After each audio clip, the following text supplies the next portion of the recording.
From the Conference Center at Temple Ici le Square. centre de conférence de Temple Square à Salt Lake City. Vous allez assister à la réunion générale des femmes de septembre 2014 de l'Église de Jésus-Christ des Saints des Derniers Jours avec des orateurs choisis parmi la première présidence et les organisations des femmes de l'Église. La musique pour cette réunion sera interprétée par un chœur mixte de la primaire, des jeunes filles et de la Société de secours des pieux des régions de Magna, Taylorsville et Salt Lake Hunter. Les femmes, les jeunes filles et les fillettes de 8 ans et plus sont réunies dans le monde entier pour recevoir des conseils et des directives de la part de dirigeants de l'Église. Sœur Wixom, présidente générale de la primaire, dirigera cette réunion.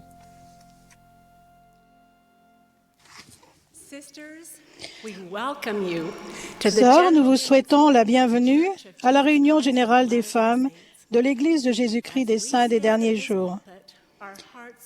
Nous sommes de tout cœur avec vous, où que vous soyez. Nous vous voyons par la pensée, fillettes, jeunes filles et femmes, rassemblées dans le monde entier, et nous espérons que vous ressentez l'amour que nous éprouvons pour chacune d'entre vous. Thomas S. Monson, qui préside cette réunion, m'a demandé de la diriger.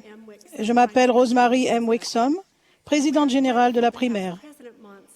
Nous sommes reconnaissantes d'avoir le président Monson et ses conseillers, Henry B. Eyring et Dieter F. Uchtdorf, avec nous ce soir. Nous saluons aussi la présence de Jeffrey R. Holland et D. Todd Christopherson du Collège des 12 apôtres, Christopher Golden des 70 et Gary E. Stevenson, évêque président de l'Église. Nous aimons ces frères, les soutenons et les remercions de l'appui qu'ils nous apportent. Les membres de la présidence de la Société de secours, des jeunes filles et de la primaire sont aussi présents sur l'estrade. Nous souhaitons aussi la bienvenue aux membres du Bureau général de la Société de secours, de la primaire et des jeunes filles, et accueillons chaleureusement les membres du Bureau général des jeunes filles qui viennent du monde entier et qui sont avec nous pour la première fois. Nous sommes bénis de pouvoir servir ensemble dans cette grande œuvre. La musique de ce soir sera interprétée par un chœur composé de fillettes de la primaire, des jeunes filles et de sœurs de la Société de secours de pieux des régions de Magna, Salt Lake Hunter et Taylorsville en Utah, sous la direction de Erin Pike-Toll, avec Linda Bargetts à l'orgue. Le chœur ouvrira cette réunion en chantant « On this day of joy and gladness ». Ensuite, Dora M. Cabela, membre du Bureau général des jeunes filles d'Afrique du Sud, fera la prière d'ouverture.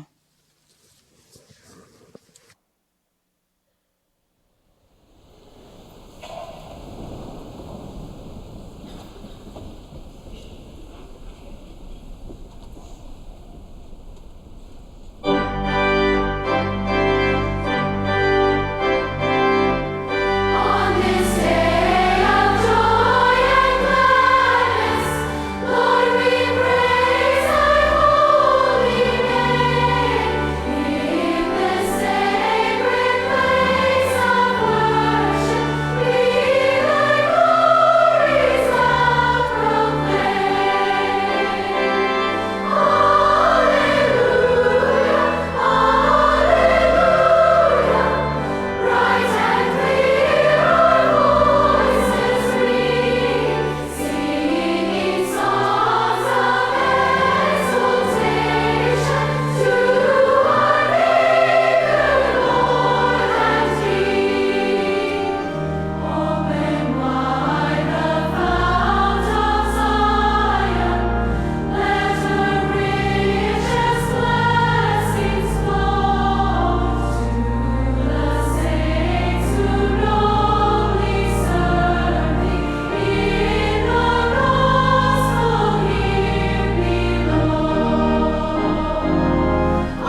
Our Father, Notre Père, qui est aux cieux,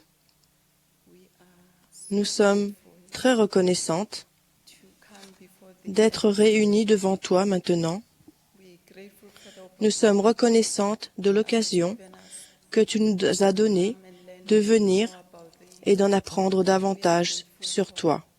Nous sommes reconnaissantes pour ce beau bâtiment. Nous sommes reconnaissantes pour notre fraternité et pour toutes les sœurs qui se sont jointes à nous, qui nous regardent et nous écoutent au moyen de toutes sortes d'appareils technologiques. Nous les aimons, Père. Nous sommes reconnaissantes pour le sacrifice expiatoire de ton Fils, Jésus-Christ. Nous sommes reconnaissantes pour les dirigeantes générales des sœurs. Nous te demandons de les bénir et de les protéger. Nous sommes reconnaissantes pour nos prophètes, voyants et révélateurs. Nous te demandons, Père, d'étendre ta main et de les guider, de les protéger, de les fortifier. Nous aimons notre prophète Thomas S. Manson, nous le soutenons. Continue de le bénir. Maintenant, Père Céleste, nous te demandons de nous bénir particulièrement pour que nous ayons des oreilles qui écoutent et que nous puissions prêter attention à ce que nous entendrons à ce pupitre. Nous t'aimons, Père, et c'est notre prière au nom de ton Fils Jésus-Christ. Amen.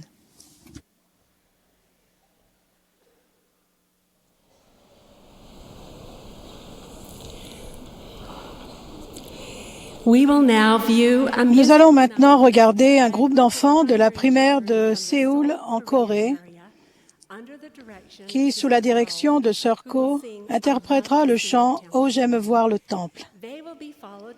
Il sera suivi de Linda K. Burton, présidente générale de la Société de secours. Après le discours de Sœur Burton, le chœur chantera un medley de « Je sais que mon Sauveur m'aime » et « Je sais qu'il vit mon Rédempteur ». Jean A. Stevens, première conseillère dans la présidence générale de la primaire, prendra ensuite la parole.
감사합니다. 잘했습니다. 사랑해요. When our youngest daughter Quand returned notre home, fille cadette est rentrée de son premier jour d'école, je lui ai demandé « Comment ça s'est-il passé ?» Elle a répondu « C'était bien ».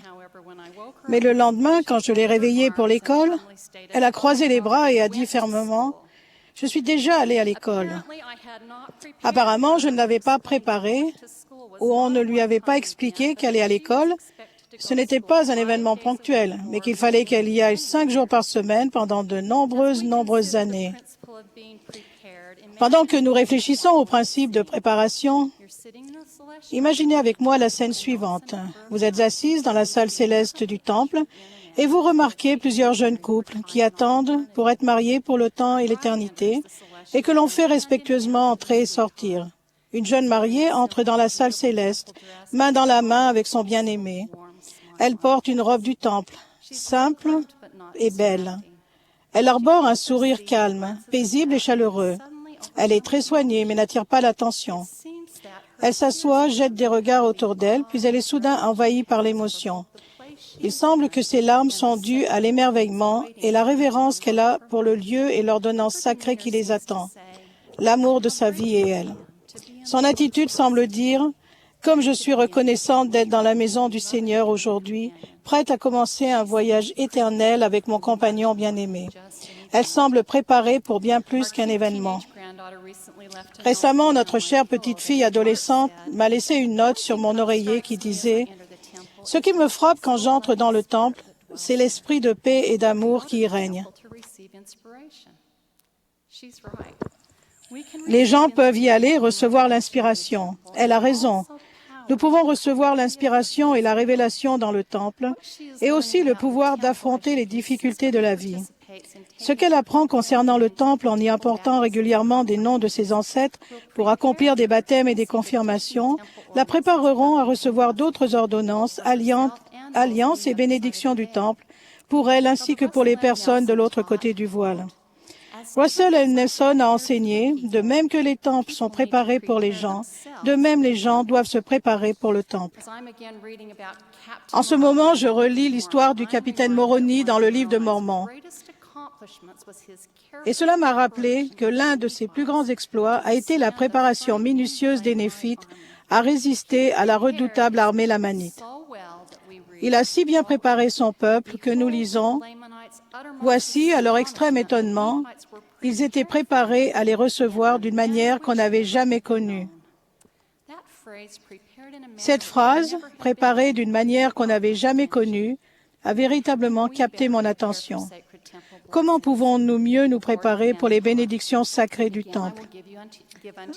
Le Seigneur a enseigné, et de plus, je vais vous donner un modèle en toutes choses. Prenons un exemple que nous pouvons trouver dans les Écritures pour nous aider à mieux nous préparer. Pour se préparer face à l'ennemi, il a fallu à Moroni une diligence constante et fidèle, ce que nous devons également faire preuve. Je ne me lasse pas de la belle parabole que le Seigneur a racontée au sujet des 5 vierges folles et de 5 vierges sages. Bien que cette parabole fasse allusion à la préparation pour la seconde venue du Sauveur, nous pouvons aussi la comparer à la préparation pour les bénédictions du temple, qui sont un festin spirituel pour les personnes convenablement préparées. Dans Matthieu 25, nous lisons « Alors le royaume des cieux sera semblable à 10 vierges qui, ayant pris leurs lampes, allèrent à la rencontre de l'époux. 5 d'entre elles étaient folles et 5 sages. Mais les sages prirent avec leurs lampes de l'huile dans des vases. Comme l'époux tardait, toutes s'assoupirent et s'endormirent. Au milieu de la nuit, on cria « Voici l'époux, allez à sa rencontre. » Alors toutes ces vierges se réveillèrent et préparèrent leurs lampes. Les folles dirent aux sages, « Donnez-nous de votre huile, car nos lampes s'éteignent. » Les sages répondirent, « Non, il n'y en aurait pas assez pour nous et pour vous. Allez plutôt chez ceux qui en vendent, et achetez-en pour vous. » Pendant qu'elles allaient en acheter, l'époux arriva. Celles qui étaient prêtes entrèrent avec lui dans la salle des noces, et la porte fut fermée. Plus tard, les autres vierges vinrent et dirent, « Seigneur, Seigneur, ouvre-nous. » Mais il répondit, « Je vous le dis en vérité, je ne vous connais pas. » Je ne pense pas qu'il y ait qui que ce soit, en particulier parmi les personnes au cœur tendre, qui ne ressentent pas de tristesse pour les jeunes filles folles. Et certaines d'entre nous auraient envie de dire aux autres jeunes filles, « Pouvez-vous donner de votre huile pour que l'on soit toutes heureuses? » Mais réfléchissez un instant. Il s'agit d'une histoire que le Sauveur a racontée, et c'est lui qui a dit que 5 jeunes filles étaient folles et 5 étaient sages. Pendant que nous réfléchissons à cette parabole comme étant une préparation au temple, écoutons les paroles qu'un prophète de l'Église a enseignées. La préparation spirituelle ne peut pas se donner. Spencer W. Kimball a permis de clarifier la raison pour laquelle les 5 jeunes filles sages ne pouvaient pas donner de l'huile de leur lampe aux jeunes filles folles en ces termes. L'assistance aux réunions de Sainte-Seine ajoute de l'huile à notre lampe, goutte à goutte, au cours des années. Le jeûne, la prière en famille, l'enseignement au foyer, la maîtrise des appétits physiques, la prédication de l'Évangile, l'étude des Écritures, chaque acte de dévouement et d'obéissance est une goutte ajoutée à notre réserve. Les actes de gentillesse, le paiement des offrandes et de la dîme, les pensées et actes chastes, tout cela contribue aussi de manière importante à la réserve d'huile qui nous servira au milieu de la nuit à remplir notre lampe vide. Voyez-vous le schéma de préparation, goutte à goutte, qui peut nous aider quand nous réfléchissons à la manière dont nous pouvons être plus diligents dans notre préparation à recevoir les ordonnances sacrées pour nous et d'autres personnes? Quelles sont les autres petites choses simples que nous pourrions faire pour ajouter de précieuses gouttes spirituelles à notre lampe de préparation? Richard G. Scott a dit, la dignité personnelle est une condition essentielle pour profiter des bénédictions du temple. Une personnalité digne est forgée par une vie faite de choix corrects, constamment centrée sur les enseignements du Maître. J'aime cet adverbe constamment. Être constant signifie être digne de confiance. Quelle belle description du principe de dignité. Dans le dictionnaire de la Bible, on nous rappelle que seul le foyer peut se comparer au temple par son caractère sacré. Notre maison ou notre appartement correspond-il à cette description? Une adorable jeune fille de notre paroisse est venue chez nous récemment. Sachant que son frère venait de rentrer de mission, je lui ai demandé ce que ça lui faisait de la voir à nouveau à la maison. Elle a dit qu'elle en était heureuse, mais que de temps en temps, il demandait si l'on pouvait baisser la musique. Elle a ajouté, et ce n'était même pas de la mauvaise musique. Il pourrait être utile pour nous que nous nous évaluions maintenant et ensuite que nous nous assurions que notre foyer est un lieu où nous sommes préparés à ressentir l'Esprit. En préparant notre foyer à être un lieu propice à la présence de l'Esprit, nous serons prêts à nous sentir plus comme à la maison quand nous entrons dans la maison du Seigneur. Si nous nous préparons à entrer dignement dans le temple et sommes fidèles aux alliances que nous y contractons, le Seigneur nous accordera une multiplicité de bénédictions. Mon excellente amie Bonnie Oscarson a récemment inversé l'ordre des mots d'un verset des Écritures quand elle a dit « car on donnera beaucoup à qui l'on a beaucoup demandé ». Je suis entièrement d'accord. Étant donné que nous allons au temple pour recevoir les bénédictions éternelles, nous ne devrions pas être surpris que l'on nous demande plus pour les mériter. Frère Nelson a enseigné, le temple étant la maison du Seigneur, les conditions d'admission sont fixées par lui. On entre au temple en invité du Seigneur. Détenir une recommandation à l'usage du temple est un privilège sans prix et un signe tangible d'obéissance à Dieu et à ses prophètes. Les athlètes de niveau mondial et les étudiants au doctorat se préparent pendant des heures, des jours, des semaines, des mois et voire même des années. Il leur faut des gouttes de préparation quotidienne afin d'atteindre leur meilleur niveau. De même, les personnes qui veulent se qualifier pour l'exaltation dans le royaume céleste doivent atteindre un niveau d'obéissance plus élevé qui s'acquiert par la mise en pratique de la vertu de l'obéissance jour après jour et goutte à goutte. En ajoutant constamment et diligemment de l'huile, goutte à goutte, à notre lampe spirituelle, en faisant ces petites choses simples, notre lampe sera prête et allumée grâce à une préparation étonnante. Mon mari, qui est président de Pieux, m'a récemment fait remarquer qu'il reconnaissait toujours une personne préparée et digne d'aller au temple parce qu'elle illumine la pièce lorsqu'elle vient pour son entretien. Dans la prière de consécration du temple de Kirtland, Joseph Smith, le prophète, a demandé au Seigneur que tous ceux qui passeront le seuil de la maison du Seigneur sentent ta puissance, croissent en toi, reçoivent une plénitude du Saint-Esprit et se préparent à recevoir tout ce qui est nécessaire. Je prie pour qu'aller au temple soit pour nous davantage qu'un événement ponctuel. Puissions-nous nous préparer dignement à recevoir goutte à goutte les ordonnances salvatrices et à respecter de tout notre cœur les alliances qui leur sont associées. Je sais que, ce faisant, nous nous qualifierons pour recevoir les bénédictions promises qui sont une plénitude du Saint-Esprit et le pouvoir du Seigneur dans notre foyer et dans notre vie personnelle. Au nom de Jésus-Christ, Amen.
Dear sisters, Chères sœurs, je vous salue, le cœur débordant d'amour. J'espère qu'en ce moment même, où que vous soyez dans le monde, vous ressentez l'amour du Seigneur pour vous personnellement et l'Esprit qui rend témoignage à votre cœur du message chanté par ce beau cœur. J'ajoute mon témoignage au sien. Je sais que mon Rédempteur vit et qu'il aime chacune de nous. Ce soir, nous sommes rassemblés entre femmes de l'Alliance de Dieu. Notre âge, notre situation et notre personnalité ne peuvent pas nous diviser, parce que, par-dessus tout, nous sommes à lui. Nous avons fait alliance de toujours nous souvenir de son Fils. Il y a 3 semaines, en assistant à un service de baptême, j'étais frappée par le pouvoir de cette alliance individuelle. Il y avait là, assis devant moi, 8 beaux enfants qui se réjouissaient avec révérence que leur jour spécial soit enfin arrivé. Mais en regardant leurs visages joyeux, je n'ai pas vu qu'un groupe d'enfants, je les ai vus comme je pense que le Seigneur les voit, individuellement. J'ai vu Emma, Sophie, Yann, Logan, Aden, William, Sophie et Mika. Chaque alliance de baptême s'accomplit une par une. Chacun était habillé de blanc, prêt et disposé dans son cœur d'enfant de 8 ans à faire sa première alliance avec Dieu. Rappelez-vous et revoyez-vous le jour de votre propre baptême. Que vous vous souveniez de nombreux détails ou juste de quelques-uns, essayez de ressentir aujourd'hui l'importance de l'alliance que vous avez faite personnellement. On vous a appelé par votre nom, on vous a immergé dans l'eau, et quand vous êtes ressortis, vous étiez sa fille, une fille de l'Alliance, disposée à prendre sur vous le nom de son Fils et à promettre de le suivre et d'obéir à ses commandements. Les alliances avec Dieu nous aident à savoir qui nous sommes réellement. Elles nous relient à lui d'une manière personnelle dans laquelle nous prenons conscience de notre valeur à ses yeux et de notre place dans son royaume. D'une façon que nous ne pouvons pas comprendre complètement, il nous connaît, nous aime individuellement. Imaginez, chacune de nous a ce genre de place dans son cœur. Ce qu'il désire, c'est que nous choisissions le chemin qui nous ramènera auprès de lui. Aussi essentielle et importante que soit l'ordonnance du baptême, elle n'est que le commencement, la porte qui nous met sur le chemin de la vie éternelle. Plus loin dans notre parcours, il y a des alliances du temple à contracter, des ordonnances de la prêtrise à recevoir. Comme nous le rappelle David Bednar, lorsque nous nous tenons dans les eaux du baptême, notre regard se porte vers le temple. Ce n'est pas seulement en contractant des alliances, mais aussi en les respectant fidèlement que nous nous préparons à recevoir la vie éternelle. C'est notre espérance, notre but et notre joie. J'ai été témoin oculaire du pouvoir des alliances en observant mes parents, des personnes justes qui aimaient et vivaient l'Évangile. Chez ma gentille maman, j'ai eu l'occasion de voir clairement les décisions quotidiennes d'une fille de l'Alliance de Dieu. Même lorsqu'elle était jeune, ses choix reflétaient ses priorités et montraient qu'elle était un véritable disciple de Jésus-Christ. J'ai vu la paix, le pouvoir et la protection se manifester dans sa vie grâce aux alliances qu'elle faisait et respectait en cours de route. Sa vie sur terre était le reflet de son amour pour le Sauveur et de son désir de le suivre. Son modèle est celui que je veux suivre. La vie commune de mes parents a commencé de façon inhabituelle. C'était en 1936. Ils se fréquentaient sérieusement et projetaient de se marier lorsque mon père a reçu une lettre dans laquelle on lui demandait de faire une mission à plein temps en Afrique du Sud.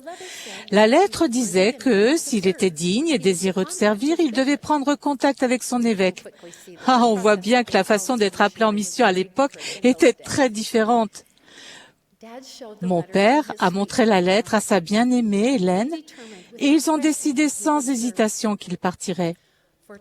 Pendant les 2 semaines qui ont précédé son départ, ils se sont vus chaque jour pour un déjeuner pique-nique au Memory Grove, près du centre-ville de Salt Lake City. Au cours d'un de leurs déjeuners, après avoir cherché à être guidée en jeûnant et en priant, ma mère a dit à son cher Clairon que s'il le souhaitait toujours, elle l'épouserait avant son départ.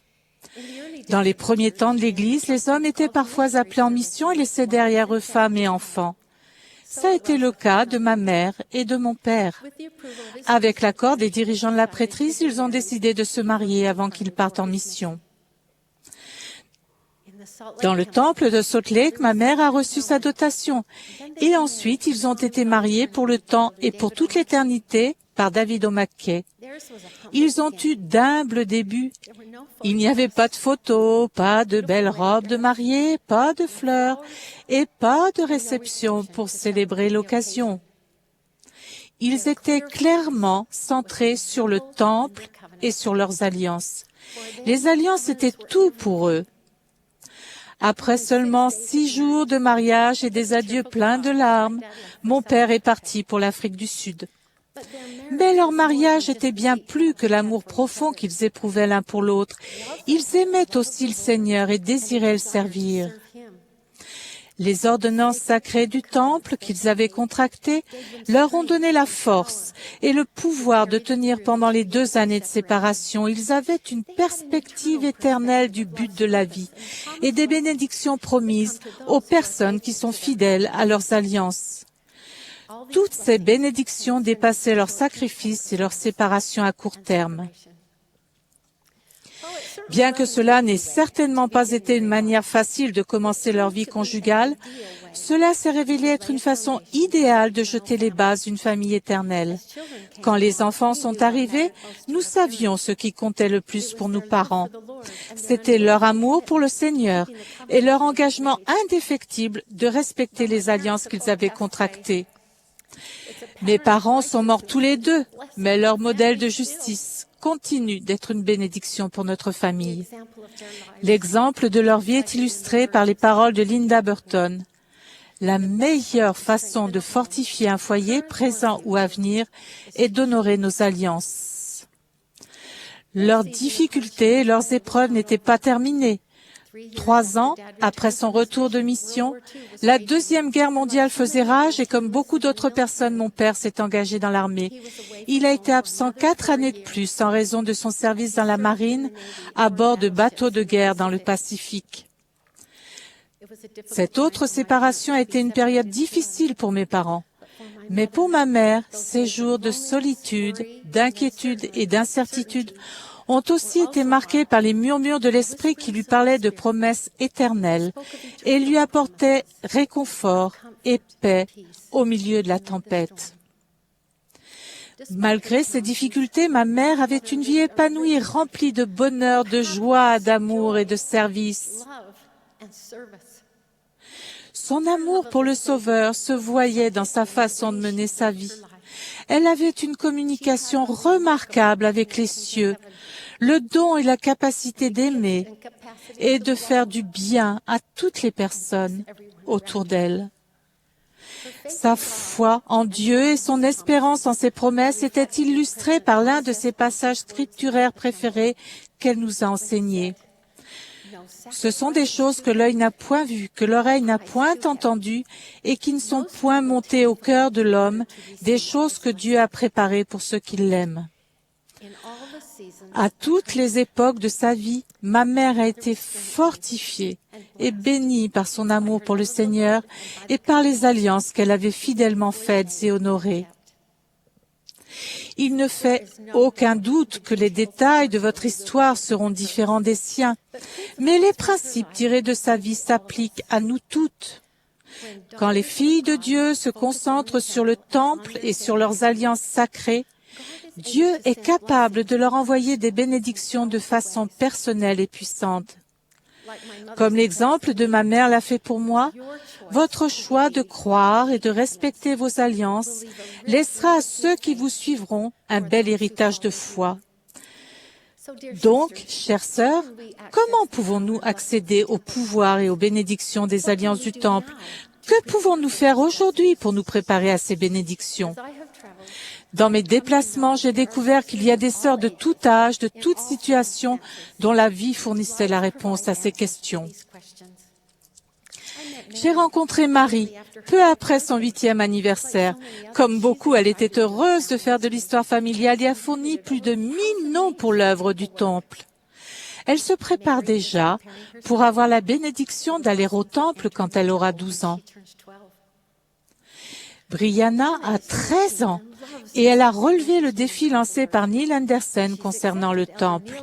Elle a préparé des centaines de noms pour l'œuvre du temple et elle a fait participer sa famille et ses amis avec elle au baptême. Dans cette œuvre sacrée, le cœur de Brianna ne se tourne pas seulement vers ses pères terrestres, mais aussi vers son Père céleste. Anfisa est une jeune adulte occupée qui travaille et fait des études de 3e cycle.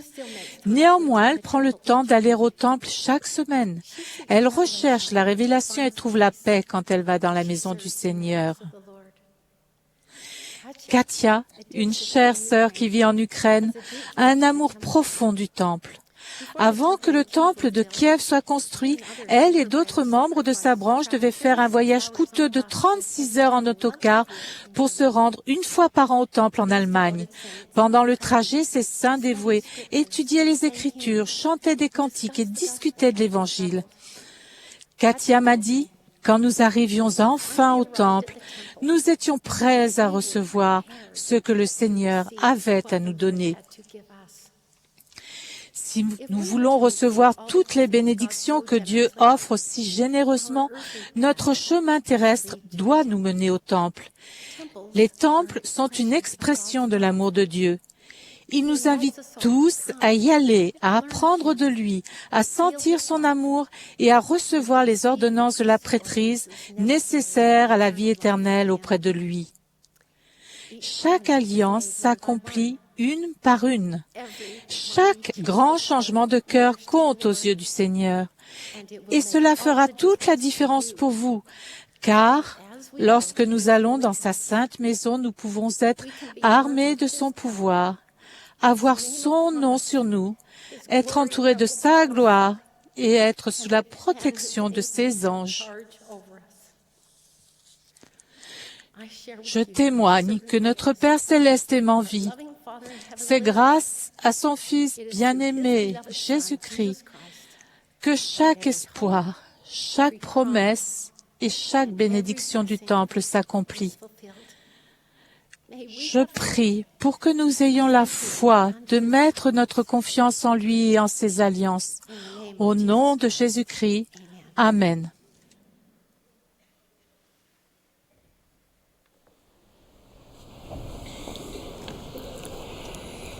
Nous allons maintenant regarder une présentation vidéo de femmes, de jeunes filles et de fillettes du monde entier qui rendent témoignage du temple et des bénédictions et de la force qu'elles ont reçues.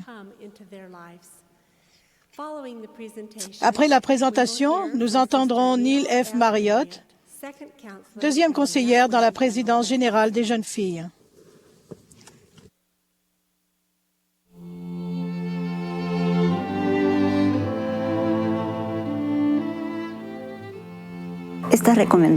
Cette recommandation à l'usage du temple a été une grande bénédiction dans ma vie. Plus nous irons au temple, plus nous apprendrons. Le Seigneur nous révélera davantage de vérité. Mon mari et moi avons été scellés dans le temple de Hong Kong il y a 5 ans. Ce qui nous a été enseigné dans le temple est devenu un bouclier dans notre vie. Avec les jeunes filles, nous nous sommes fixés le but d'aller au temple une fois par semaine cette année.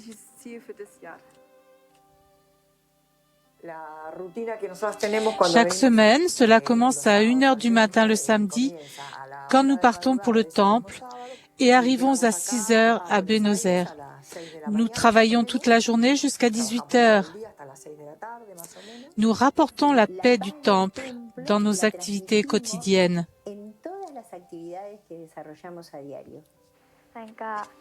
Dans ma vie quotidienne, il me semble que je suis toujours pressée, mais quand j'arrive dans le temple, je me sens calme et paisible. Le temple est très important pour moi parce que la première fois que j'y suis allée, j'ai senti le Saint-Esprit. Pour ma première visite au temple, je me suis préparée et j'ai épargné de l'argent chaque mois. Je me suis également préparée afin d'être digne spirituellement. Quand je suis entrée dans le temple, j'ai su que c'était la maison du Seigneur. Je témoigne que le temple est la source du bonheur, je le sais. Le temple était magnifique. J'avais l'impression de ne plus être sur terre. Je me croyais au ciel. Pendant que j'y étais, j'avais l'impression d'être très loin de mes problèmes et très proche de mon Père céleste.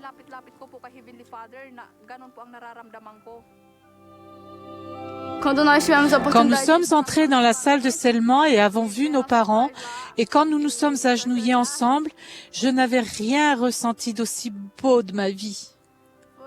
Nous avons été scellés pour toute l'éternité.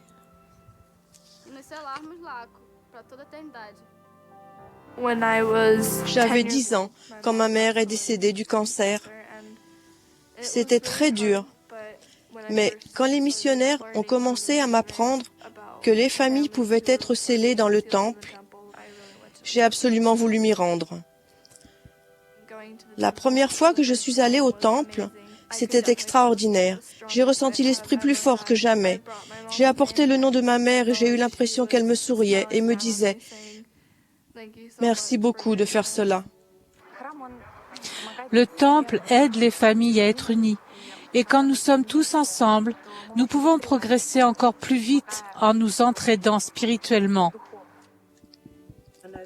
En allant au temple, j'ai pu être réconfortée dans les moments de besoin et même de désespoir.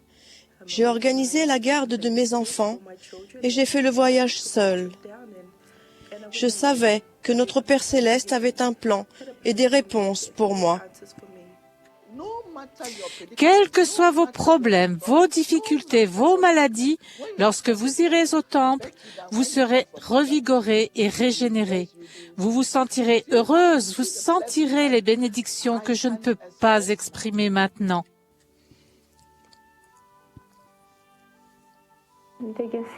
J'ai perdu 6 enfants le 12 janvier. Je me rappelle quand le tremblement de terre s'est produit. Je faisais la lessive et les enfants étaient assis dehors, près de la porte. La maison à côté de nous, qui était sur un terrain plus élevé, s'est écroulée. Elle est tombée sur les enfants. Quand je suis allée au temple pour la première fois, j'ai ressenti fortement l'Esprit et j'ai su que j'étais vraiment dans la maison du Seigneur. Je me suis sentie bien. Malgré la perte de mes enfants, je ne me suis pas sentie mal. Ça allait. Je sais que je dois persévérer pendant quelque temps sur terre, mais un jour, je serai réunie à ma famille éternelle. J'y crois. Une fois que nous sommes entrés dans le temple, les bénédictions continuent à se déverser tout au long de notre vie. Alors, ne cessons pas de nous diriger vers le temple.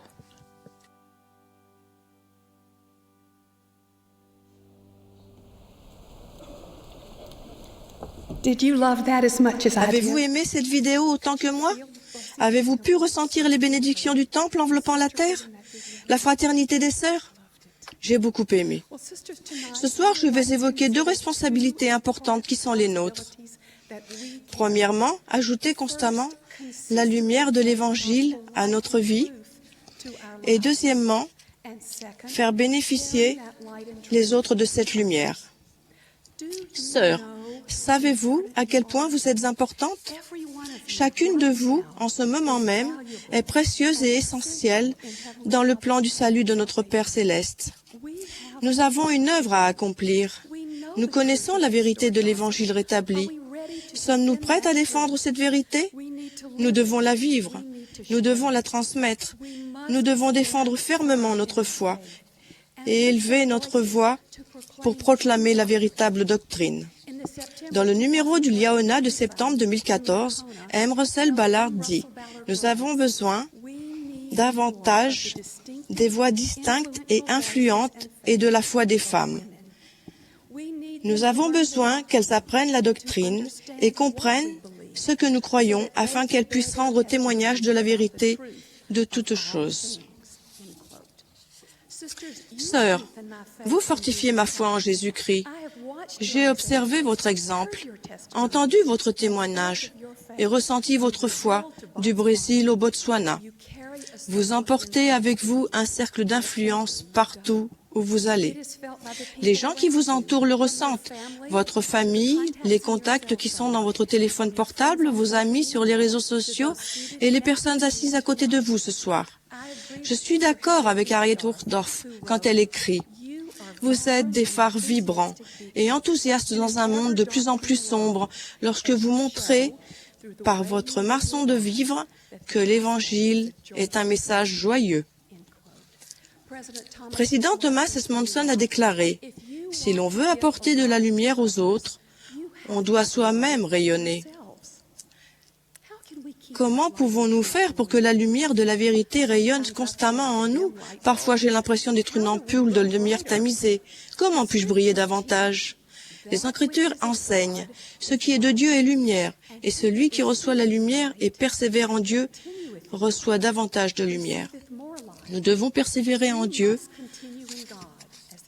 comme il est dit dans les Écritures. Nous devons aller à la source de lumière. Notre Père céleste est Jésus-Christ.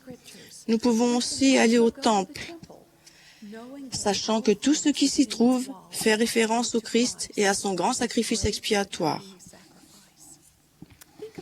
Réfléchissez aux effets que les temples ont sur les environs. Ils embellissent des zones urbaines. Ils brillent sur des collines détachées.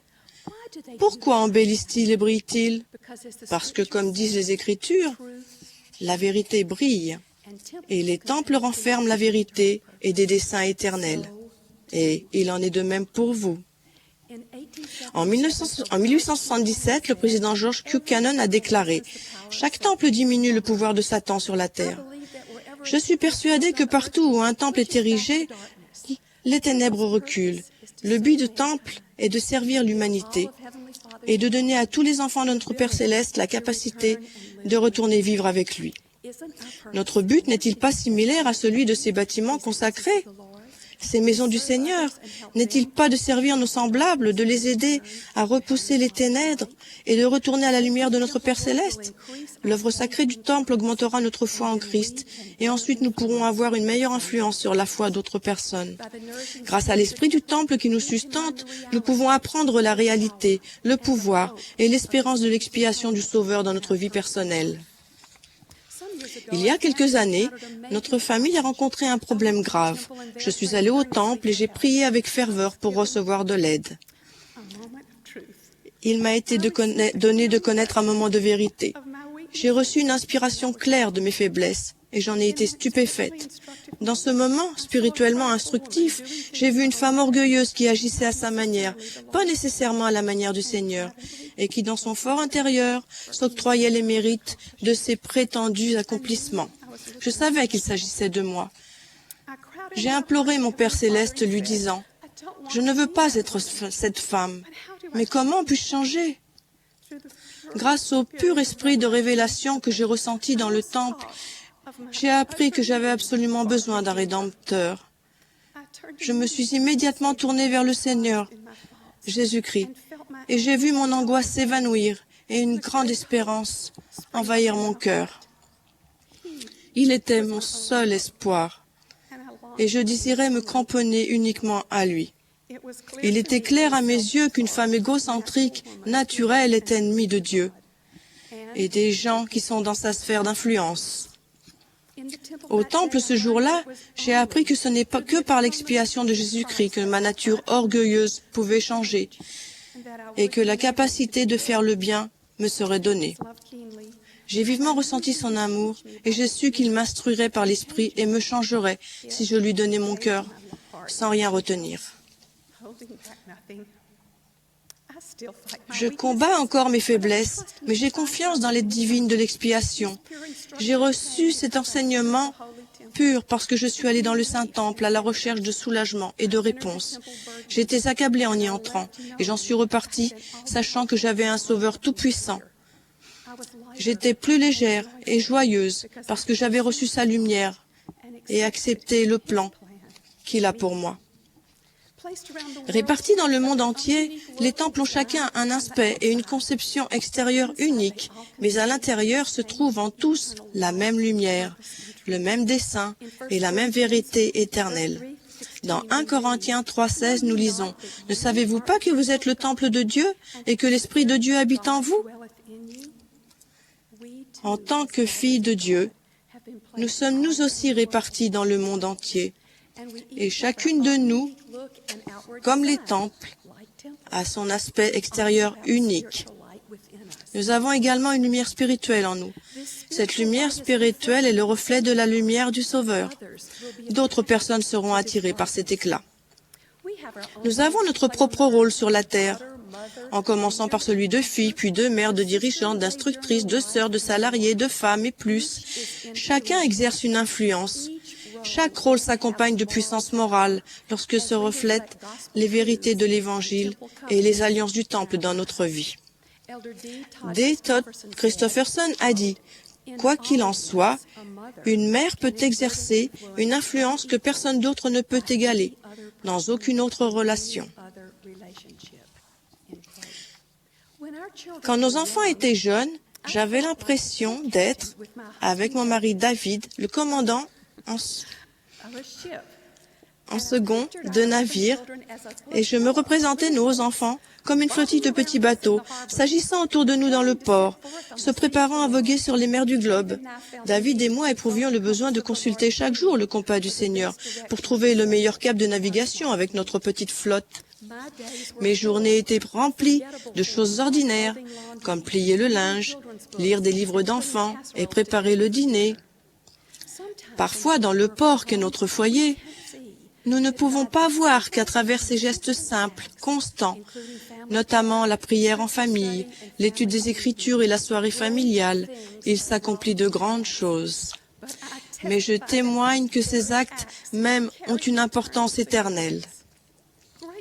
Nous éprouvons une grande joie lorsque ces petites embarcations, nos enfants, grandissent et deviennent des vaisseaux de ligne remplis de la lumière de l'Évangile et prêts à prendre la mer au service de Dieu. Nos petits actes de foi et de service sont la façon dont la plupart d'entre nous peuvent continuer en Dieu et apporter finalement la lumière et la gloire éternelle à leur famille, à leurs amis et à leur fréquentation. Oui, vous pouvez emporter... Je suis perdue.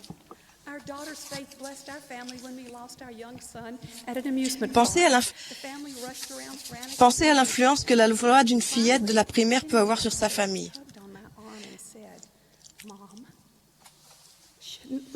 La foi de notre fille a été une bénédiction pour notre famille. Le jour où notre jeune fils s'est perdu dans un parc d'attractions, la famille courait frénétiquement partout à sa recherche. Après un moment, notre petite fille de 9 ans m'a dit en me secouant le bras, « Maman, est-ce qu'on ne devrait pas prier ?» Elle avait raison. Notre famille s'est regroupée au milieu d'une foule de badauds et nous avons prié afin de retrouver notre enfant. Nous l'avons retrouvé. À toutes les fillettes de la primaire, je dis, « S'il vous plaît, continuez de rappeler à vos enfants de prier. » Cet été, j'ai eu l'honneur d'assister à un camp de 900 jeunes filles en Alaska. Elles ont eu une influence profonde sur moi. Elles sont allées au camp préparées spirituellement, ayant lu le livre de Mormon et mémorisé le Christ vivant, le témoignage des apôtres. Le 3e soir du camp, les 900 jeunes filles se sont levées et ont récité ensemble le texte entier par cœur. L'esprit remplissait la grande salle et j'avais très envie de me joindre à elles. Mais je ne pouvais pas. Je n'avais pas payé le prix en apprenant le texte. J'ai commencé à apprendre les paroles du Christ vivant, comme l'ont fait ses sœurs, et grâce à leur influence, en répétant sans cesse le témoignage du Christ qu'ont rendu les apôtres, je ressens plus pleinement l'alliance de la Sainte Seine, de me souvenir du Sauveur. Elle prend pour moi une signification plus profonde.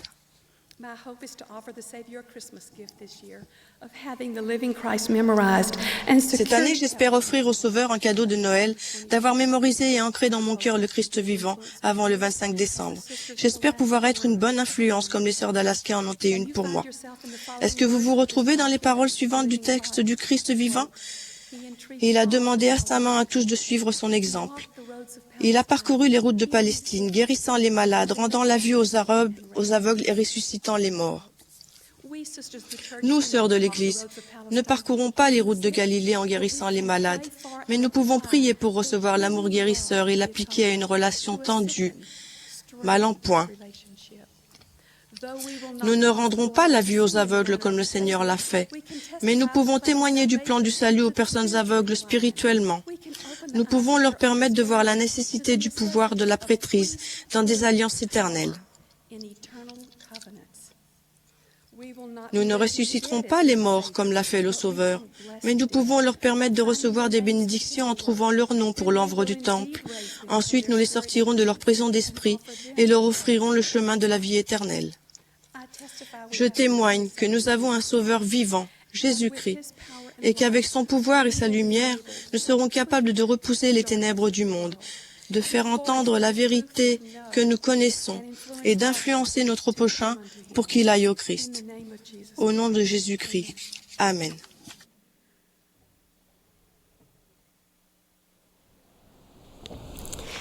Sisters, we thank you Sœurs, for nous vous remercions de passer cette soirée avec nous. we love you. Nous vous aimons. We thank the choir here in Nous the remercions le conference chœur center du centre de conférence et celui des enfants de la primaire de Corée de la merveilleuse musique que nous avons entendue. Likewise, thank those who Nous remercions également les personnes qui ont pris la parole et adressons nos remerciements à toutes celles qui ont contribué à la préparation de cette réunion d'une manière ou d'une autre. choir and congregation Le chœur et l'assemblée chanteront à présent le premier et le troisième couplet de Je suis enfant de Dieu sous la direction de sœur Pike Toll. fourth verse. Le chœur chantera le quatrième couplet. Following the singing, it will Après le cantique, nous aurons la bénédiction d'entendre Dieter F. Uchtdorf, deuxième conseiller dans la première présidence. at the conclusion of President À la fin des propos du président Uchtdorf, le chœur terminera la réunion en chantant Let Zion in Let Zion in her beauty rise. the benediction will then be Ensuite, offered Amy by Caroline Caroline White, a relief membre de la society Société de member secours of the du Logan 4e Utah, pieu des jeunes adultes seuls de Logan en Utah, fera la prière de clôture.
Merci, sœurs, pour ces messages forts et inspirants. Merci à ces beaux cœurs, ici, au centre de conférence et en Corée. C'est magnifique quand des générations différentes de femmes unissent leurs voix pour nous bénir. Mes sœurs bien-aimées, mes chers amis et disciples bénis de Jésus-Christ, je suis honoré d'avoir l'occasion d'être avec vous à l'ouverture d'une nouvelle conférence générale de l'Église de Jésus-Christ des Saints des Derniers Jours. La semaine prochaine, la première présidence et les 12 apôtres se réuniront avec toutes les autorités générales et les dirigeants des auxiliaires générales, et les autres sessions de notre conférence générale mondiale auront ensuite lieu le samedi et le dimanche. Je remercie particulièrement notre prophète, le président Monson, le prophète de Dieu à notre époque, de m'avoir demandé de représenter la première présidence en m'adressant aux sœurs de l'Église. En réfléchissant à ce que je pourrais dire, j'ai repensé aux femmes qui ont façonné ma vie et m'ont aidé à surmonter les difficultés de la condition mortelle. Je suis reconnaissant à ma grand-mère qui, il y a des dizaines d'années, a décidé d'amener sa famille à une réunion de Sainte Seine mormone. Je suis reconnaissant à sœur Evig, sœur âgée allemande qui vivait seule et dont le nom signifie « sœur éternelle ». C'est elle qui a lancé cette invitation merveilleuse et courageuse à ma grand-mère. Combien je suis reconnaissant à ma mère, qui a aidé ses 4 enfants à traverser la tourmente de la Deuxième Guerre mondiale. Je pense aussi à ma fille, à mes petites filles, et aux générations futures de femmes fidèles qui suivront un jour. Et naturellement, je serai éternellement reconnaissant à ma femme Harriet, qui m'a charmé pendant mon adolescence, a supporté les fardeaux les plus lourds de notre jeune famille en tant que mère, qui est à mes côtés en tant qu'épouse, et qui aime et chérit nos enfants, nos petits-enfants et nos arrière-petits-enfants. Elle a été la force de notre foyer dans les moments de joie et d'épreuve. Elle illumine la vie de tous ceux qui la connaissent. Enfin, je suis reconnaissant à vous toutes, millions de sœurs fidèles du monde entier qui faites tant pour édifier le royaume de Dieu. Je vous suis reconnaissant d'inspirer, soutenir et bénir de nombreuses façons les personnes qui vous entourent. Je suis heureux de me trouver parmi tant de filles de Dieu. Lorsque nous chantons « Je suis enfant de Dieu », les paroles nous touchent profondément. Lorsque nous méditons sur cette vérité, à savoir que nous sommes enfants de parents célestes, nous prenons profondément conscience de notre origine, de notre but sur terre et de notre destinée. Il est bon de vous souvenir que vous êtes à jamais enfants de Dieu. Cette connaissance vous aidera à traverser les moments les plus difficiles de votre vie et vous inspirera d'accomplir des choses remarquables. Cependant, il est aussi important de se rappeler que cette distinction de filles de parents éternels ne se gagne pas ni ne se perdra jamais. Vous êtes et resterez à jamais filles de Dieu. Votre Père céleste a de grands objectifs pour vous, mais votre origine divine seule ne vous garantit pas un héritage divin. Dieu vous a envoyé ici pour vous préparer à un avenir plus grand que tout ce que vous pouvez imaginer. Les bénédictions de Dieu promises aux fidèles sont glorieuses et inspirantes. Ce sont, entre autres, des trônes, des royaumes, des principautés, des puissances, des dominations, toutes les hauteurs et profondeurs. Et il faut plus qu'un acte de naissance spirituelle ou qu'une carte d'adhérent du club Enfants de Dieu pour être digne de recevoir ces bénédictions incompréhensibles. Comment pouvons-nous les obtenir? Le Sauveur a répondu à cette question à notre époque. Si tu ne respectes pas ma loi, tu ne pourras pas atteindre cette gloire, car étroite est la porte et resserré le chemin qui mène à l'exaltation. Recevez donc ma loi. C'est pour cette raison qu'on dit qu'il faut suivre le chemin du disciple. On parle de l'obéissance au commandement de Dieu. On parle de vivre l'Évangile avec joie, de tout son cœur, de toute sa force et de toute son âme. Et pourtant, certains d'entre nous ne considèrent pas toujours l'obéissance au commandement de Dieu avec joie. Soyons honnêtes. Certains commandements peuvent sembler plus difficiles ou moins attrayants. On les considère avec autant d'enthousiasme qu'un enfant devant une assiette de légumes qui sont bons pour sa santé, mais qu'il déteste. On serre les dents et l'on se force à obtempérer afin de pouvoir passer à des activités plus séduisantes. Dans ces moments-là, on se surprend peut-être à poser la question: faut-il vraiment obéir à tous les commandements de Dieu? Ma réponse à cette question est simple. Je crois que Dieu sait quelque chose que nous ne savons pas. Des choses qui dépassent notre entendement. Notre Père Céleste est un être éternel dont l'expérience, la sagesse et l'intelligence sont infiniment plus grandes que les nôtres. En outre, il est éternellement aimant, compatissant et concentré sur un objectif divin: réaliser notre immortalité et notre vie éternelle. En d'autres termes, non seulement il sait ce qui est le mieux pour vous, mais il désire aussi profondément que vous choisissiez ce qui est le mieux pour vous. Si vous y croyez intimement, si vous croyez véritablement que la grande mission de notre Père Céleste consiste à exalter et à glorifier ses enfants, et qu'il sait mieux que quiconque comment y parvenir, n'est-il pas logique d'adopter et de suivre ses commandements, même ceux qui semblent difficiles?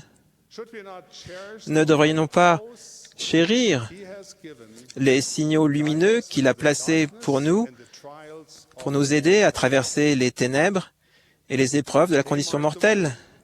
Ils indiquent le chemin qui ramène à notre foyer céleste. En choisissant le chemin de notre Père Céleste, vous posez, en tant que fille de Dieu, les fondements divins de votre progression personnelle, qui seront une bénédiction pour vous pendant toute votre vie.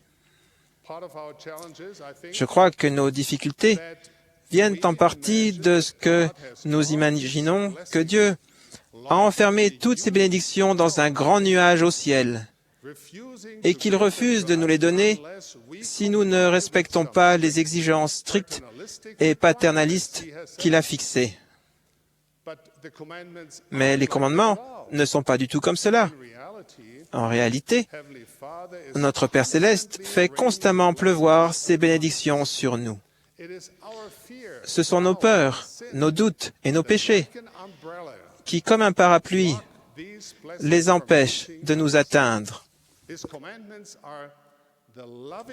Ces commandements sont les directives aimantes et les divines qui nous permettent de refermer le parapluie afin que nous recevions la pluie de bénédictions célestes. Nous devons accepter le fait que les commandements de Dieu ne sont pas juste une longue liste de bonnes idées. Ce ne sont pas des astuces qui vous facilitent le quotidien et que vous trouvez sur un blog Internet, ni des citations inspirantes sur un tableau Pinterest. Ce sont des conseils divins, fondés sur des vérités éternelles, donnés pour apporter la paix dans ce monde et la vie éternelle dans le monde à venir. Nous avons donc un choix à faire. Il y a d'un côté l'opinion du monde avec ses théories qui changent sans cesse et ses motivations douteuses. Il y a, de l'autre côté, la parole de Dieu à ses enfants, sa sagesse éternelle, ses promesses sûres et ses directives aimantes pour retourner en sa présence dans la gloire, l'amour et la majesté. Le choix vous appartient. Le Créateur des mers, du sable et des étoiles infinies vous tend la main aujourd'hui même. Il offre la magnifique recette du bonheur, de la paix et de la vie éternelle. Pour avoir droit à ces bénédictions glorieuses, vous devez vous humilier, exercer votre foi, prendre sur vous le nom du Christ, le rechercher en parole et en acte, et prendre la résolution d'être les témoins de Dieu en tout temps et en toutes choses et dans tous les lieux. Une fois que vous comprenez la véritable nature de Dieu et de ses commandements, vous comprenez mieux votre propre nature et la raison divine de votre existence. Avec cette compréhension, votre motivation de suivre les commandements change et devient le désir de votre cœur de vivre l'Évangile joyeusement. Par exemple, les personnes qui voient leur assistance à la réunion de Sainte-Seine comme leur moyen personnel d'augmenter leur amour pour Dieu, de trouver la paix, d'édifier les autres, de rechercher l'Esprit et de renouveler leur engagement de suivre Jésus-Christ, auront une expérience bien plus enrichissante que celles qui se contentent de passer le temps assises sur un banc de l'Église. Sœurs, il est très important d'assister à nos réunions du dimanche. Mais je suis quasiment sûr que notre Père céleste se préoccupe encore davantage de notre foi et de notre repentir que des statistiques d'assistance. Voici encore un exemple. Une mère seule de 2 enfants en bas âge a récemment contracté la varicelle. Évidemment, ses enfants sont rapidement tombés malades eux aussi. C'était une tâche presque insurmontable pour cette jeune mère que de s'occuper seule d'elle-même et de ses petits. En conséquence, la maison, qui d'ordinaire était impeccable, était en désordre. La vaisselle sale s'empilait dans l'évier et le linge sale traînait partout. Tandis qu'elle s'efforçait tant bien que mal de s'occuper de ses enfants qui pleuraient et refoulait ses larmes, on frappa à la porte. C'étaient ses instructrices visiteuses. Elles ont vu la détresse de la jeune mère. Elles ont vu sa maison, sa cuisine. Elles ont entendu ses enfants pleurer. Si ces sœurs s'étaient préoccupées uniquement de faire les visites d'enseignement mensuelles qui leur étaient confiées, elles auraient pu donner à cette mère une assiette de biscuits, lui dire qu'elle leur avait manqué à la société de secours la semaine passée et dire quelque chose comme « Dites-nous si nous pouvons faire quelque chose pour vous ». Puis elle serait repartie joyeusement, reconnaissante d'avoir 100% un mois de plus. Heureusement, ces sœurs étaient de véritables disciples du Christ. Elles ont remarqué les besoins de leurs sœurs et ont mis leurs nombreux talents et leur expérience à son service. Elles ont rangé le désordre, apporté de la clarté et de la lumière dans la maison et appelé une amie pour qu'elle apporte des provisions dont la sœur avait besoin. Lorsqu'elles ont eu fini leur travail et qu'elles ont dit au revoir, la jeune mère était en larmes, des larmes de reconnaissance et d'amour. À partir de ce moment-là, l'opinion qu'elle se faisait des visites d'enseignement a changé. Elle a confié. Je sais que je ne suis pas simplement une croix dans une case à cocher sur la liste des choses à faire de quelqu'un d'autre. Oui, les instructrices visiteuses doivent effectuer fidèlement leur visite mensuelle, sans oublier la raison la plus importante que recouvre ce commandement. Aimer Dieu et son prochain. Lorsque nous prenons les commandements de Dieu et notre tâche d'édifier son royaume comme une liste de choses à cocher une fois effectuées, nous passons à côté de ce que signifie être un bon disciple. Nous passons à côté de la progression qui découle de l'obéissance joyeuse au commandement de notre Père céleste. Emprunter le chemin du disciple ne doit pas forcément être une expérience pénible. C'est doux par-dessus tout ce qui est doux. Ce n'est pas un fardeau qui nous écrase. La voix du disciple élève notre esprit et allège notre cœur. Elle inspire en nous la foi, l'espérance et la charité. Elle nous remplit l'esprit de lumière lorsque nous sommes dans les ténèbres et de sérénité dans les moments de chagrin. Elle nous donne une puissance divine et une joie durable. Mes chères sœurs dans l'Évangile, que vous ayez 8 ans ou 108 ans, il y a une chose que j'espère que vous comprenez et savez véritablement. Et c'est qu'on vous aime. Vous êtes chers à vos parents célestes. Le Créateur infini et éternel de la lumière et de la vie vous connaît. Il se soucie de vous. Oui, Dieu vous aime aujourd'hui même et à jamais. Il n'attend pas que vous ayez surmonté vos faiblesses et vos mauvaises habitudes pour vous aimer. Il vous aime aujourd'hui avec une compréhension totale de vos épreuves. Il sait que vous tendez les bras vers lui dans des prières qui viennent du cœur et qui sont pleines d'espérance. Il est au courant des occasions où vous vous êtes raccroché à la lumière faiblissante et avez cru, même au milieu des ténèbres grandissantes. Il est au courant de vos souffrances.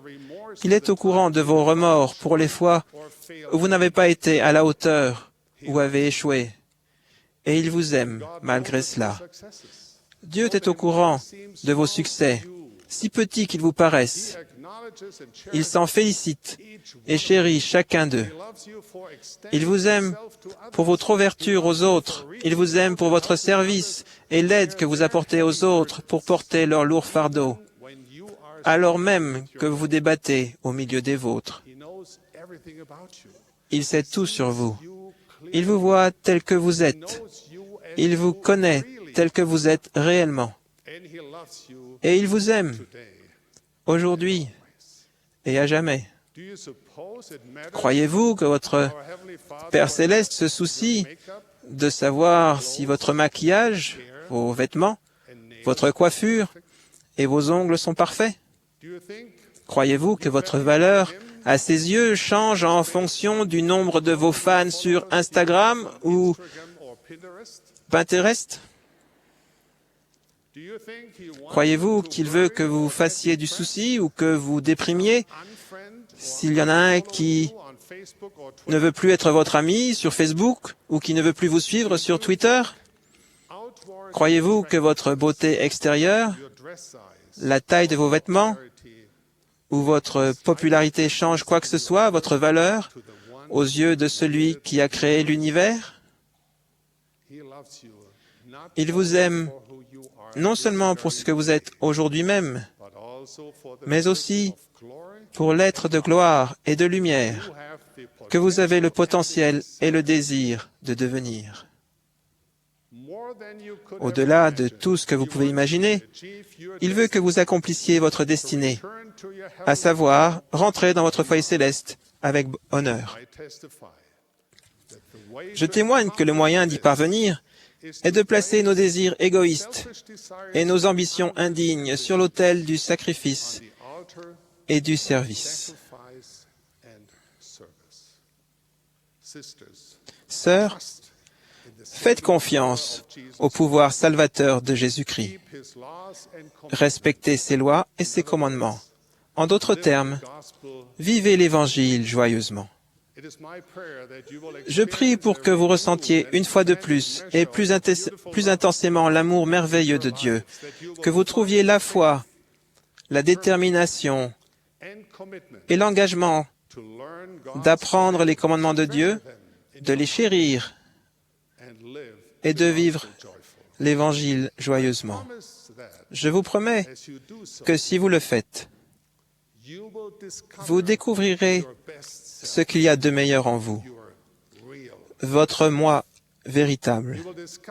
Vous découvrirez ce que signifie véritablement être fille du Dieu éternel, Seigneur de toute justice. J'en témoigne et je vous donne ma bénédiction d'apôtre du Seigneur. Au nom de Jésus-Christ. Amen.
Our dear Heavenly Father, we come Cher to Père Céleste, nous venons devant toi à la fin de cette réunion pour, avec des cœurs remplis de gratitude, te remercier de la fraternité que nous avons ressentie à travers le monde en écoutant ces messages. Nous sommes aussi reconnaissants pour ces dirigeants et pour l'amour que nous avons ressenti. Nous te demandons de nous bénir tandis que nous tournons nos yeux vers le temple et nous sommes reconnaissants pour toutes les bénédictions que tu nous as données par ton évangile. Nous te demandons de nous bénir alors que nous allons de l'avant pour que nous puissions nous soutenir mutuellement et que nous puissions chercher les personnes qui ont besoin de ton évangile. Nous sommes reconnaissantes pour notre prophète, le président Monson, et nous te demandons de nous bénir tandis que nous nous préparons pour la conférence générale la semaine prochaine. Nous t'aimons beaucoup et nous disons ces choses au nom de Jésus-Christ. Amen.